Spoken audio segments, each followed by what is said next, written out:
ಸರ್ಕಾರ ದವಾಖಾನೆ ಇಲ್ಲ, ಬಸ್ ಇಲ್ಲ, ಒಂದು ಗ್ರಾಮ ಸ್ವಚ್ಛತೆ ಅನ್ನೋದೇ ಇಲ್ಲ. ಮೇನ್ ಚಾನಲ್ ಇದೆ, ಕಾಲುವೆ ಇದೆ. ಆ ಕಾಲುವೆಯಲ್ಲಿ ಯಾವ ಹುಡುಗರು ಬಿದ್ರು ನಮಗೆ ಗೊತ್ತಾಗಲ್ಲ. ಆಮೇಲೆ ನಮ್ಮೂರಿಗೆ ನ್ಯಾಸರಿಗೆ ಅಂತ ಒಂದು ನಾಮಫಲಕ ಇಲ್ಲ.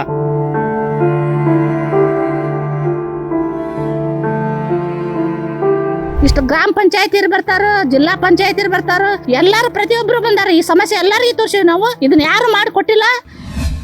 ಇಲ್ಲಿ ನಮ್ಮ ಈ ನಗರದಲ್ಲಿ ಒಂದು ಅಸ್ತವ್ಯವಸ್ಥೆಯಿಂದ ನೀರು ಹೊರಗೆ ಹೋಗ್ತಾ ಇಲ್ಲ. ಗಟರ ಸಮಸ್ಯೆ ಐತಿ, ಗಟರ ಇಲ್ಲ ಊರಾಗ. ಇಲ್ಲಿ ಹರ್ಜನ್ರು ಓಣಿ ಐತಿ, ಅಕ್ಕಪಕ್ಕ ಎಲ್ಲ ಮನೆಗಳದಾವು. ವಯಸ್ಸಾದವ್ರು ವೃದ್ಧರಿದ್ದಾರೆ. ಯಾರಿಗೂ ಇಲ್ಲಿ ಒಂದು ಕಾಯಿಲೆ ಬಂದ್ರೆ ನೋಡ್ಕೊಳ್ಳೋಂಥ ವ್ಯವಸ್ಥೆ ಯಾವುದೂ ಇಲ್ಲ. ಸರ್ಕಾರ ದವಾಖಾನೆ ಇಲ್ಲ, ಬಸ್ ಇಲ್ಲ. ಇಂಥ ಇದ್ರನ್ಯಾಗ ಈ ಊರ ಒಳಗೆ ಒಂದು ಗ್ರಾಮ ಸ್ವಚ್ಛತೆ ಅನ್ನೋದೇ ಇಲ್ಲ. ಮೇನ್ ಇದಕ್ಕೆ ಎಷ್ಟು ಸಲ ನಾವು ಮನವಿ ಕೊಟ್ಟಿದ್ದೇವೆ, ಗಟರ ಮಾಡಿಸ್ರಿ, ನಮ್ಮ ಊರಿಗೆ ಬಸ್ಸಿನ ವ್ಯವಸ್ಥೆ ಮಾಡಿಸ್ರಿ, ಮಕ್ಕಳಿಗೆ ತೊಂದರೆ ಐತಿ, ಇಷ್ಟೆಲ್ಲ ಹೇಳಿದ್ರು ಯಾರು ಇದ್ರ ಬಗ್ಗೆ ಕೇರ್ಫುಲ್ ಆಗಿ ಇಲ್ಲ.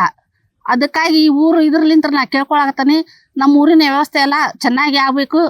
ಇದನ್ನ ನೀವು ಯಾವ ರೀತಿ ಕ್ಯಾರ್ ಮಾಡೋಲ್ರಿ ಯಾರು ಅಧಿಕಾರಿಗಳು. ಅಧ್ಯಕ್ಷರಿಗೆ ಹೇಳೇವಿ ನಾವು, ಗ್ರಾಮ ಪಂಚಾಯತಿ ಅಧ್ಯಕ್ಷನ ಕರೆದು ತೋರ್ಸೇವಿ. ಇಲ್ಲೆಲ್ಲ ಸಣ್ಣ ಮಕ್ಕಳದಾರ, ಒಂದ್ ವೇಳೆ ಊರೊಳಗ ಕಾಲರ ಬಂದ್ರ ಯಾವ ವ್ಯವಸ್ಥೆನೂ ಇಲ್ಲ. ದವಾಖಾನೆ ಹೋಗ್ಬೇಕಂದ್ರೆ ಮುಂಡ್ಗಡೆ ಹೋಗ್ಬೇಕು, ಬಸ್ ಇಲ್ಲ. ಮತ್ ಇಷ್ಟೆಲ್ಲ ನಡ್ಕೊಂಡು ಹೋಗ್ಬೇಕಾರ ಎಷ್ಟು ತೊಂದರೆ ಐತಿ ಈ ಊರೊಳಗ. ಇದನ್ನ ತಿಳ್ಕೊಂಡು ನೀವೆಲ್ಲಾನು ನಮಗೊಂದು ಈ ಊರೊಳಗ ಸ್ವಚ್ಛತಾ ಗ್ರಾಮ ಮಾಡಿಕೊಡ್ಬೇಕಂತೇಳಿ ತಮ್ಮಲ್ಲಿ ಕೇಳ್ಕೊಳ್ತಾನೆ.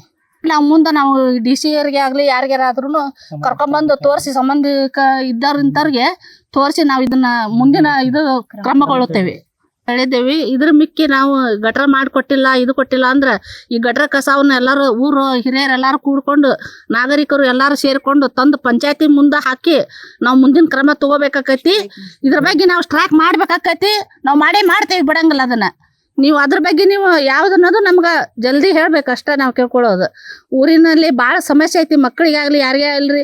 ಹಿಂದೊಮ್ಮೆ ಕಾಲರ ಬಂದಿತ್ರಿ, ಗೌರ್ಮೆಂಟ್ ಹಾಸ್ಪಿಟಲ್ ಒಳಗೆ ಸೀಟ್ ಇಲ್ದಾನ ಎಲ್ಲಿ ಬೇಕಾದಲ್ಲೇ ಹಾಕಿದ್ರು. ಮಕ್ಕಳು ಮರಿ ಮಂದೆಲ್ಲಾನು ಪೂರ ಇಡೀ ನಸರಿಗೆ ಮಂದಿನ 2-3 ಮಂದಿ ಒಂದೊಂದು ಬೆಡ್ಡಿಗೆ ಆಗಿ ಮಲಿಗೆ ಅಷ್ಟು ಕಾಲರ ಬಂದ್ರು ಇವತ್ತಿನವ್ರಿಗೂ ಇಷ್ಟು ಗ್ರಾಮ ಪಂಚಾಯತಿ ಬರ್ತಾರ, ಜಿಲ್ಲಾ ಪಂಚಾಯತಿ ಬರ್ತಾರ, ಎಲ್ಲರೂ ಪ್ರತಿಯೊಬ್ರು ಬಂದಾರ. ಈ ಸಮಸ್ಯೆ ಎಲ್ಲರಿಗೂ ತೋರಿಸಿವಿ ನಾವು. ಇದನ್ನ ಯಾರು ಮಾಡಿಕೊಟ್ಟಿಲ್ಲ. ಈಗ ಮುಂದೆ ಮಾಡಿಕೊಟ್ಟಿಲ್ಲ ಅಂದ್ರೆ ನಾವು ಮುಂದಿನ ಕ್ರಮ ತಗೋಬೇಕಾಕೈತಿ. ಇದ್ರ ಮಿಕ್ಕಿ ನಿಮಗೆ ಬಿಟ್ಟಿದ್ದಂತ ಹೇಳ್ತೀವಿ ನಾವಿನ್ನು. 100% ಶುದ್ಧ ಶ್ರೀಗಂಧ ಎಣ್ಣೆಯಿಂದ ತಯಾರಾಗಿದೆ. ಅಸಲಿ ಉತ್ತಮಿಕೆಯನ್ನು ಹೊಂದಿದೆ. ಮೈಸೂರು ಸ್ಯಾಂಡಲ್ ಸೋಪ್, ನನ್ನ ರಾಯಲ್ ಬ್ಯೂಟಿ ರಿಚುವಲ್. ಮೊದಲನೇದಾಗಿ ಸಮಸ್ಯೆ ಏನಪ್ಪಾ ಅಂತ ಹೇಳಿದ್ರೆ, ಇಲ್ಲಿ ಬಾಜುನೇ ನಮ್ಮ ಊರಿನ ಶಾಲೆ ಇದೆ. ಸಣ್ಣ ಮಕ್ಕಳಿದ್ದಾವೆ. 1ನೇ ತರಗತಿಯಿಂದ 7ನೇ ತರಗತಿ ಮಟ್ಟ ನಮ್ಮ ಹುಡುಗರು ಶಾಲೆ ಹೋಗ್ತಾರೆ. ಆಮೇಲೆ ಈ ಕಡೆ ಅಂಗನವಾಡಿ ಇದೆ, ಅಂಗನವಾಡಿಗೆ ಹುಡುಗರು ಹೋಗ್ತಾ ಇರ್ತಾರೆ. ಇಲ್ಲಿ 30 ಅಡಿ ಆಳದಲ್ಲಿ ಒಂದು ಚಾನಲ್ ಇದೆ, ಕಾಲುವೆ ಇದೆ. ಆ ಕಾಲುವೆಯಲ್ಲಿ ಯಾವ ಹುಡುಗರು ಬಿದ್ದರೂ ನಮಗೆ ಗೊತ್ತಾಗಲ್ಲ. ಯಾಕಂದ್ರೆ ನಾವೆಲ್ಲ ರೈತಾಪಿ ವರ್ಗದವ್ರು ಇದ್ದರಿಂದ ಎಲ್ಲರೂ ಹೊಲಕ್ಕೆ ಹೋಗ್ತೇವೆ. ಆಗಲಿ ಯಾವ ಸಮಸ್ಯೆ ಆದರೆ ಈ ಬಳ್ಳಿಯಲ್ಲಿ ಯಾವ ಹುಡುಗರು ಬಿದ್ದರೆ ಸಹಿತ ಯಾರಿಗೂ ಗೊತ್ತಾಗೋದಿಲ್ಲ. ಯಾವುದೇ ಸರ್ಕಾರದಿಂದ ಒಂದು ತಡೆಗೋಡೆಯನ್ನು ನಿರ್ಮಾಣ ಮಾಡಬೇಕಂತೇಳಿ ನಾವು ಗ್ರಾಮದಿಂದ ಕೇಳ್ಕೊಳ್ತೇವೆ. ಎರಡನೇದಾಗಿ ನಮ್ಮ ಊರಿಗೆ ITI ಕಾಲೇಜ್ ಇದೆ.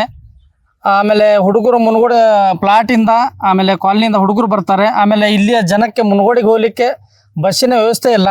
ಅದೇ ರೀತಿ ಬಸ್ ನಿಲ್ದಾಣ ಸಹಿತ ಇಲ್ಲ. ಹಿಂಗಾಗಿ ಬಸ್ ನಿಲ್ದಾಣ ಒಂದು ಮಾಡಿಕೊಡ್ಬೇಕಂತೇಳಿ ನಾವು ಕೇಳ್ಕೊತೇವೆ. ಆಮೇಲೆ ನಮ್ಮ ಗ್ರಾಮದಲ್ಲಿ 2,500 - 3,000 ಜನಸಂಖ್ಯೆ ಇದ್ದು ಇಲ್ಲಿ ಒಂದು ಬಸ್ ಸ್ಟ್ಯಾಂಡ್ ಸಹಿತ ಇಲ್ಲ. ಆಮೇಲೆ ಬೆಳಗ್ಗೆ ಒಂದು ITI ಕಾಲೇಜಿಗೆ ಬರುವ ಬಸ್ ಒಂದು ಬರ್ತದೆ, ಅದನ್ನು ಬಿಟ್ಟರೆ ಮತ್ತೆ ಯಾವುದೇ ಬಸ್ ಇಲ್ಲ. ಆಮೇಲೆ ಹುಡುಗರು ನಾವು ಶಾಲೆಗೆ ಡೈಲಿ ಕರ್ಕೊಂಡು ಹೋಗಿ ಬರಬೇಕು. ಆಮೇಲೆ ಟ್ರ್ಯಾಕ್ಟರ್ ಮೇಲೆ ಹತ್ತಿ ಹೋಗ್ತಾರೆ ಹುಡುಗರು. ಹಾಗಾಗಿ ಬಸ್ಸಿನ ವ್ಯವಸ್ಥೆ ಒಂದು ಮಾಡಿಕೊಟ್ರೆ ನಮ್ಗೆ ಗ್ರಾಮಕ್ಕೆ ಒಂದು ಅನುಕೂಲ ಆಗುತ್ತೈತೆ, ಬಸ್ಸಿನ ವ್ಯವಸ್ಥೆ ಮತ್ತು ಬಸ್ ಸ್ಟ್ಯಾಂಡ್.